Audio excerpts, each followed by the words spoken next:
Manoviharini.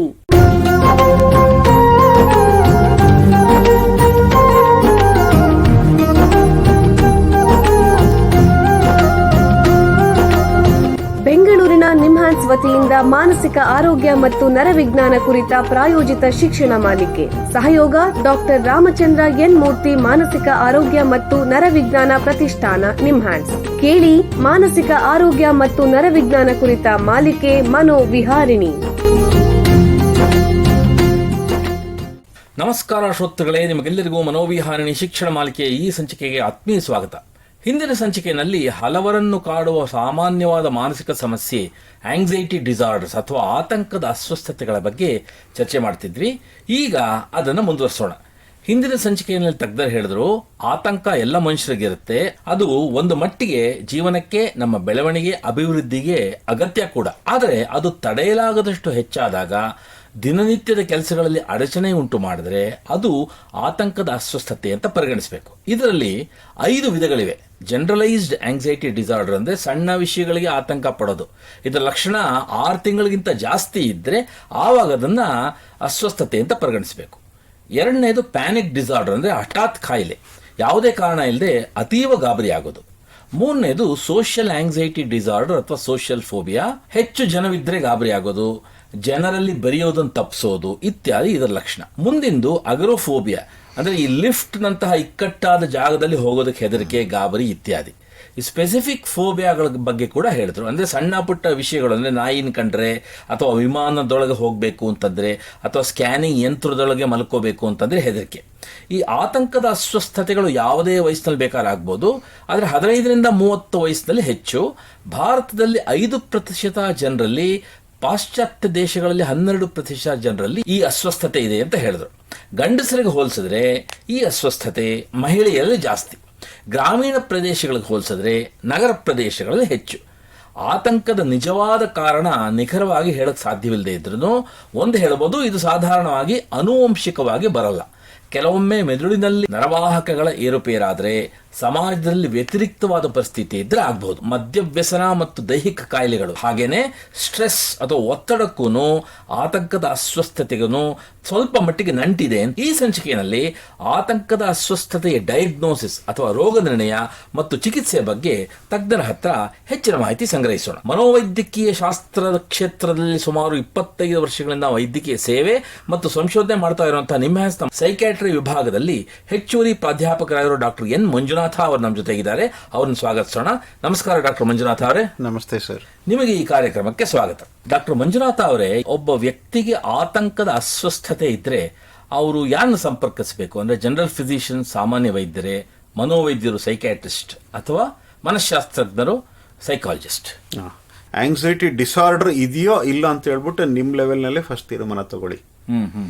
Disorder ಅಂತ ಹೇಳಿದ್ರೆ ತುಂಬಾ ದಿನದಿಂದ ಪುನಃ ನನ್ನ ಕೈಲಿ ತಡ್ಕೊಳಕ್ ಆಗ್ತಾ ಇಲ್ಲ ಅಂತ ಪ್ರಶ್ನೆ ಬಂದಿದೆ ಅಂತ ಹೇಳಿದ್ರೆ ನೀವು ಜನರಲ್ ಫಿಸಿಷಿಯನ್ ಹತ್ರನೂ ಹೋಗ್ಬೋದು, ಸೈಕ್ಯಾಟ್ರಿಸ್ಟ್ ಹತ್ರನೂ ಬರ್ಬೋದು. ಮೋಸ್ಟ್ ಆಫ್ ದ ಟೈಮ್ ಅವ್ರಿಗೆ ಮೆಡಿಸಿನ್ ಮೇಲೆ ಟ್ರೀಟ್ಮೆಂಟ್ ಶುರು ಆಗುತ್ತೆ.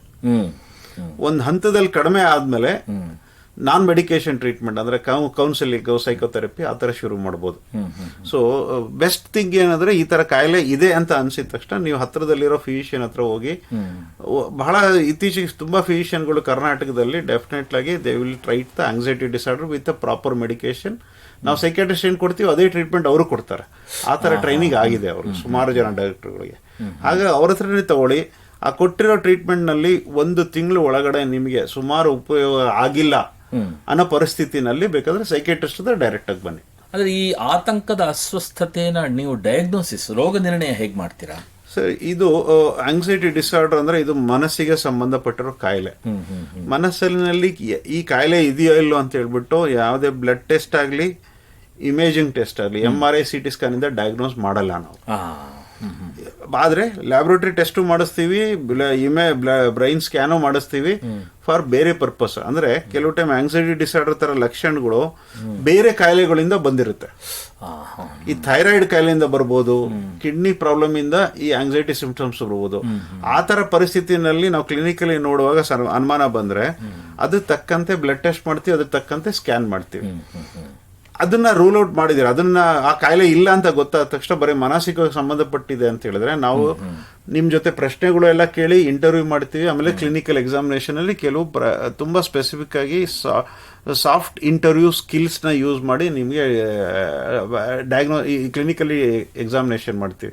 ಅದು ಬೇಸಿಸ್ ಮೇಲೆ ಆಂಗ್ಸೈಟಿ ಡಿಸಾರ್ಡರ್ ಅಂತ ಹೇಳ್ಬಿಟ್ಟು ಡಯಾಗ್ನೋಸ್ ಮಾಡ್ತೀವಿ. ಈ ಆತಂಕದ ಅಸ್ವಸ್ಥತೆಗೆ ಮುಖ್ಯ ಚಿಕಿತ್ಸೆಗಳು ಯಾವ್ಯಾವಿದೆ? ಮೇನ್ ಮುಖ್ಯ ಚಿಕಿತ್ಸೆಗಳಲ್ಲಿ ಒಂದು ಮಾತ್ರೆಗಳು ಇರುತ್ತೆ.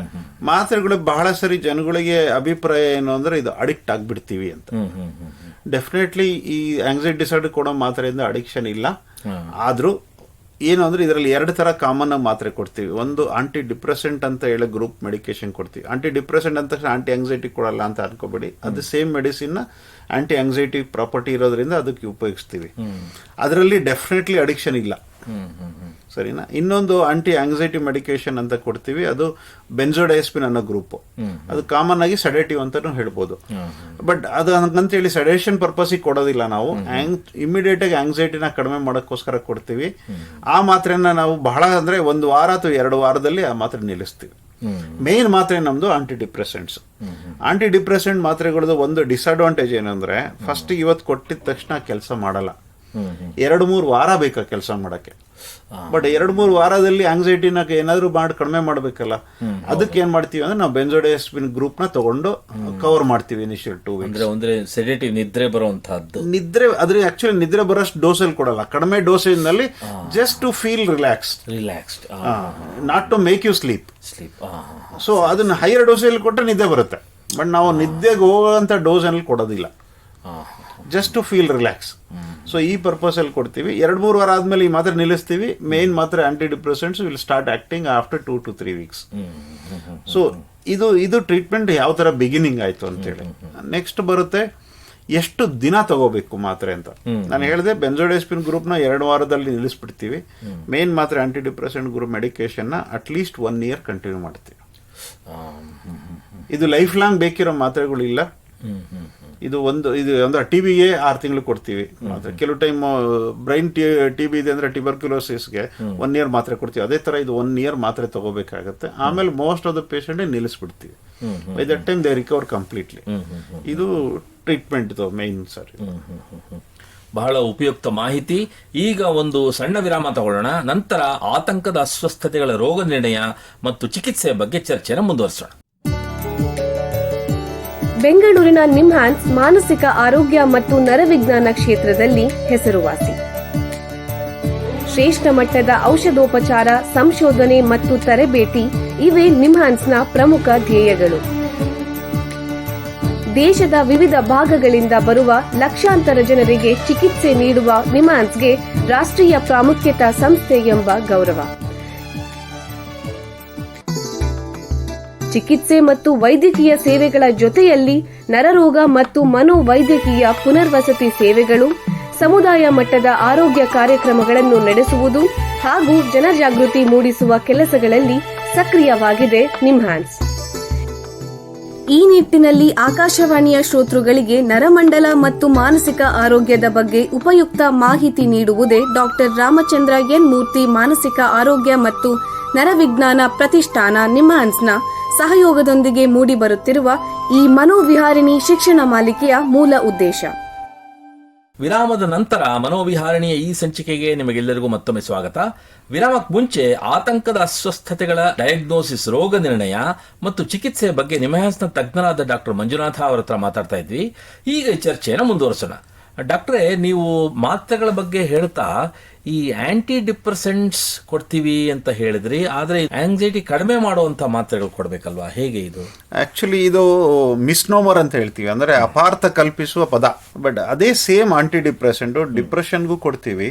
ಬಟ್ ಸೇಮ್ ಮೆಡಿಸಿನ್ ಆಂಟಿ ಆಂಗ್ಸೈಟಿಗೂ ತುಂಬಾ ಎಫೆಕ್ಟಿವ್ ಆಗಿ ಕೆಲಸ ಮಾಡುತ್ತೆ. ಸೊ ಹಾಗಾಗಿ ಇದು ಅದೇ ಅದು ಕಾಮನ್ ಆಗಿ ನಾವು ಆಂಟಿ ಡಿಪ್ರೆಸೆಂಟ್ ಅಂತ ಓದಿರ್ತೀವಿ, ಅದಕ್ಕೆ ಅದನ್ನೇ ಯೂಸ್ ಮಾಡ್ತಿರ್ತೀವಿ. If you want to call that as anti anxiety also you can call. ಅಂದ್ರೆ ಈ ಆಂಟಿ ಡಿಪ್ರೆಸೆಂಟ್ಸ್ ಗಳಲ್ಲಿ ವಿಧ ವಿಧವಾದ ಮಾತ್ರೆಗಳಿದೆಯಾ? ಇದ್ರೆ ನೀವು ಯಾವುದನ್ನ ಹೇಗೆ ಚೂಸ್ ಮಾಡಬೇಕು ಅಂತ ಹೆಂಗ್ ನಿರ್ಧಾರ ಸರ್, ಇದು ಆಂಟಿ ಡಿಪ್ರೆಸೆಂಟ್ ಅಲ್ಲಿ 2 ದೊಡ್ಡ ಗ್ರೂಪ್ ಇದೆ. ಒಂದು SSRI ಅಂತ ಒಂದು ಹೇಳ್ತೀವಿ, ಇನ್ನೊಂದು ಟ್ರೈಸೈಕ್ಲಿಕ್ ಆಂಟಿ ಡಿಪ್ರೆಸೆಂಟ್ ಅಂತ ಹೇಳ್ತೀವಿ. ಈಗ SSRI ನಲ್ಲಿ 6 ತರ ಮೆಡಿಸಿನ್ಸ್ ಇದೆ. 6 ತರ ಮೆಡಿಸಿನ್ ನಲ್ಲಿ 6 ತರನು ಎಲ್ಲ ಈಕ್ವಲ್ ಆಗಿ ಕೆಲಸ ಮಾಡುತ್ತೆ. ಬಟ್ ಅದರಲ್ಲಿ ಯಾವ ತರ ಚೂಸ್ ಮಾಡ್ತೀವಿ ಅಂದ್ರೆ depend upon side effect profiles, ಅಡ್ಡ ಪರಿಣಾಮ ಹೇಗಿರುತ್ತೆ ನೋಡ್ಕೊಂಡು. ಫಾರ್ ಎಕ್ಸಾಂಪಲ್ ಫ್ಲೂಆಕ್ಸಿಡಿನ್ ಅಂತ ಒಂದು ಮಾತ್ರೆ ಇದೆ, ಅದನ್ನ ನೈಟ್ ಕೊಡಕ್ಕಾಗಲ್ಲ, ಅದು ಬೆಳಗ್ಗೆ ಮಾತ್ರ ಕೊಡ್ತೀವಿ. ಕೆಲವರಿಗೆ ಆ ಮೆಡಿಸಿನ್ ಏನ್ ಮಾಡುತ್ತೆ, ನಿದ್ದೆ ಡಿಸ್ಟರ್ಬ್ ಮಾಡುತ್ತೆ. ಸೊ ಈಗ ಯಾವ್ದಾರ ಪೇಷಂಟ್ ನಿದ್ದೆ ತುಂಬಾ ಡಿಸ್ಟರ್ಬ್ ಮಾಡ್ತಿದೆ ಅಂತ ಹೇಳ್ತಾ ಇದ್ದಾನೆ, ಅದ್ ಮೇನ್ ಪ್ರಾಬ್ಲಮ್ ಅಂದ್ರೆ ಈ ಮಾತ್ರೆನ ನಾವು ಚೂಸ್ ಮಾಡಲ್ಲ. ಇನ್ನೊಂದು ಎಸಿಡ್ರೋಪ್ರಾಮ್ ಅಂತ ಇದೆ, ಅದು ನಿದ್ದೆ ಡಿಸ್ಟರ್ಬೆನ್ಸ್ ಮಾಡಲ್ಲ, ಅದನ್ನ ಚೂಸ್ ಮಾಡ್ತೀವಿ. ಸೊ ಅದರ್ವೈಸ್ ಎಫೆಕ್ಟಿವ್ನೆಸ್ ಅಲ್ಲಿ ಸೇಮ್, ಸೈಡ್ ಎಫೆಕ್ಟ್ ಅಲ್ಲಿ ಡಿಫ್ರೆಂಟ್. ಪೇಷಂಟ್ಗೆ ಅನುಕೂಲಕ್ಕೆ ತಕ್ಕಂತೆ ಅವರಿಗೆ ಚೂಸ್ ಮಾಡಬೇಕಾಗತ್ತೆ. ಈ ಮಾತ್ರೆಗಳನ್ನ ಎಷ್ಟು ಕಾಲ ತಗೋಬೇಕಾಗತ್ತೆ ಅವರು? ಸರ್, ಇದು ನಾನು ಹೇಳಿದೆ ನಿಮಗೆ, ಆಂಟಿ ಡಿಪ್ರೆಸೆಂಟ್ ಅನ್ನೋ ಗ್ರೂಪ್ ಮೆಡಿಕೇಶನ್ 2-3 ವಾರದಲ್ಲಿ ಕೆಲಸ ಮಾಡಕ್ ಶುರು ಮಾಡುತ್ತೆ. 2-3 ವಾರದಲ್ಲಿ ಸುಮಾರು ಇಂಪ್ರೂವ್ಮೆಂಟ್ ಆಗ್ತಿದೆ ಅಂದ್ರೆ ಆ ಕೆಲಸ ಮಾಡ್ತಿದೆ ಆ ಮಾತ್ರೆ ಅಂತ ಅರ್ಥ. ಅವಾಗ ನಾವೇನ್ ಮಾಡ್ತೀವಿ, ಅದನ್ನ ಅಟ್ಲೀಸ್ಟ್ 1 year ಆದ್ರೂ ತಗೋಬೇಕು ಅಂತ ಹೇಳ್ಬಿಟ್ಟು ಅಡ್ವೈಸ್ ಮಾಡ್ತೀವಿ. ಅದಾಗಾದ್ರೆ 1 year ಆದ್ಮೇಲೆ ಬನ್ನಿ ಅಂತ ಅಲ್ಲ, 2-3 ತಿಂಗಳಿಗೆ ಒಂದೊಂದ್ಸರಿ ಬಂದು ಚೆಕ್ಅಪ್ ಮಾಡಿಸ್ಕೊಂಡು ಹೋಗ್ಬೇಕಾಗತ್ತೆ. ಕೆಲವು ಟೈಮ್ ನಾವು ಡೋಸ್ ನ ಫಿಕ್ಸ್ ಮಾಡಿರ್ತೀವಿ 1 ತಿಂಗಳಲ್ಲಿ. ಫಾರ್ ಎಕ್ಸಾಂಪಲ್ ಎಸಿಡ್ರೋಪ್ರಾಮ್ 20 mg ಅಂತ ಫಿಕ್ಸ್ ಮಾಡಿರ್ತೀವಿ. ಒಂದು 3-4 ತಿಂಗಳು 6 ತಿಂಗಳಾದ್ಮೇಲೆ ಚೆನ್ನಾಗಿದ್ದಾನೆ, ತುಂಬಾ ಚೆನ್ನಾಗಿದ್ದಾನೆ ಅನ್ಸಿದ್ರೆ ಡೋಸ್ ನ ಕಡಿಮೆ ಮಾಡ್ತೀವಿ ಮಧ್ಯದಲ್ಲಿ 5-6 ತಿಂಗಳ ಒಳಗಡೆ. So but over all course 1 year ಆದ್ಮೇಲೆ ನಾವು ಮೆಡಿಸಿನ್ ನ ಕಡಿಮೆ ಮಾಡಿ ನಿಲ್ಲಿಸ್ಬಿಡ್ತೀವಿ. ಸಾಧಾರಣ ಈ ಕೊಡೋ ಮಾತ್ರೆಗಳಿಗೆಲ್ಲ ಏನಾದರೂ ಅಡ್ಡ ಪರಿಣಾಮಗಳು ಇದ್ದೇ ಇರುತ್ತಾ? ಸರ್, ನಾವು ಇದು ಮಾಡರ್ನ್ ಮೆಡಿಸಿನ್ ಅಲ್ಲಿ ಸೈಡ್ ಎಫೆಕ್ಟ್ ಇಲ್ಲ ಅಂದ್ರೆ ಎಫೆಕ್ಟಿವ್ ಇಲ್ಲ ಅಂತ ನಾವು ನಂಬ್ತೀವಿ. ಅಡ್ಡ ಪರಿಣಾಮ ಅಂತ ಹೇಳಿದ್ರೆ ಸೈಡ್ ಎಫೆಕ್ಟ್ ಬೇರೆ, ಅಡ್ವರ್ಸ್ ಈವೆಂಟ್ ಬೇರೆ. ಅಡ್ವರ್ಸ್ ಈವೆಂಟ್ ಅಂದ್ರೆ ಲೈಫ್ ಥ್ರೆಟ್ನಿಂಗ್ ಪ್ರಾಬ್ಲಮ್, ಪ್ರಾಣಾಪಾಯ ಆಗಂತ ತೊಂದರೆಗಳು, ಅದು ಬೇರೆ. ಚಿಕ್ಕ ಪುಟ್ಟ ಸೈಡ್ ಎಫೆಕ್ಟ್, ಫಾರ್ ಎಕ್ಸಾಂಪಲ್ ನೀವು ಮಾತ್ರೆ ನುಂಗ್ತೀರಾ, ನೀವು ಮಾತ್ರೆ ನುಂಗುವಾಗ ಒಂಥರ ವಾಂತಿ ಬಂದಂಗೆ ಆಯ್ತು ಅನ್ಕೊಳ್ಳಿ, ಅದನ್ನ ನಾವು ಸೈಡ್ ಎಫೆಕ್ಟ್ ಅಂತ ಕನ್ಸಿಡರ್ ಮಾಡ್ತೀವಿ ಮಾಡರ್ನ್ ಮೆಡಿಸಿನ್ ಅಲ್ಲಿ. ಪ್ರಾಣಾಪಾಯ ಏನಿಲ್ಲ, ನಾವು ಅವ್ರಿಗೆ ರಿಯಶ್ಯೂರ್ ಮಾಡ್ತೀವಿ, ಏನಾಗಲ್ಲಪ್ಪ ಇದನ್ನ ಕಂಟಿನ್ಯೂ ಮಾಡೋ ಸರಿ ಆಗುತ್ತೆ ಅದು. ಸೊ 2-3 days ಅಲ್ಲಿ ಸೆಟ್ ಆಗ್ಬಿಡುತ್ತೆ ಅದು.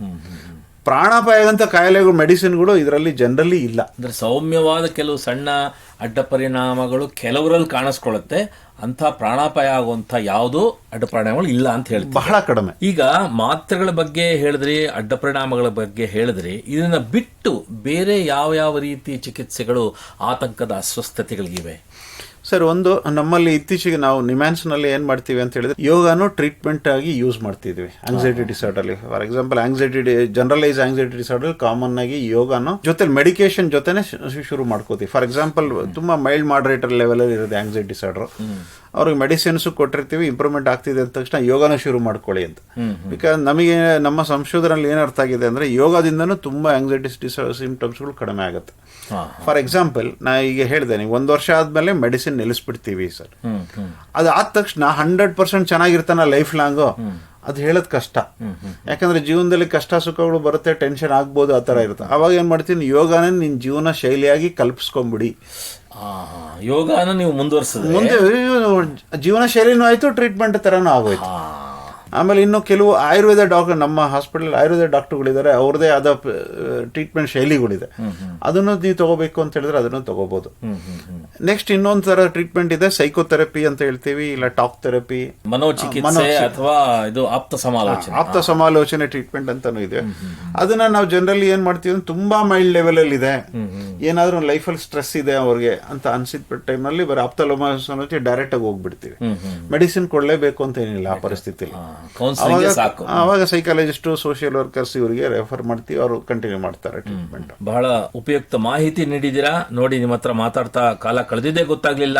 ಇಲ್ಲಿಗೆ ಸಂಚಿಕೆ ಮುಗಿಸುವಂತ ಸಮಯ ಆಗ್ತಾ ಇದೆ. ಡಾಕ್ಟರ್ ಮಂಜುನಾಥ ಅವರೇ, ಎಲ್ಲ ಕೇಳುಗರಿಗೆ ಆತಂಕದ ಅಸ್ವಸ್ಥತೆಗಳ ರೋಗ ನಿರ್ಣಯ ಮತ್ತು ಚಿಕಿತ್ಸೆ ಬಗ್ಗೆ ಉಪಯುಕ್ತ ಮಾಹಿತಿ ನೀಡಿದ್ದೀರಾ. ನಿಮಗೆ ಎಲ್ಲರ ಪರವಾಗಿ ಧನ್ಯವಾದಗಳು.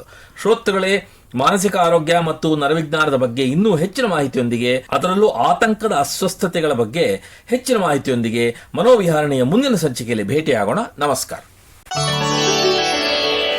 ಇಲ್ಲಿಯವರೆಗೆ ಬೆಂಗಳೂರಿನ ನಿಮ್ಹಾನ್ಸ್ ವತಿಯಿಂದ ಮಾನಸಿಕ ಆರೋಗ್ಯ ಮತ್ತು ನರವಿಜ್ಞಾನ ಕುರಿತ ಪ್ರಾಯೋಜಿತ ಶಿಕ್ಷಣ ಮಾಲಿಕೆ ಮನೋವಿಹಾರಿಣಿ ಕೇಳಿದಿರಿ.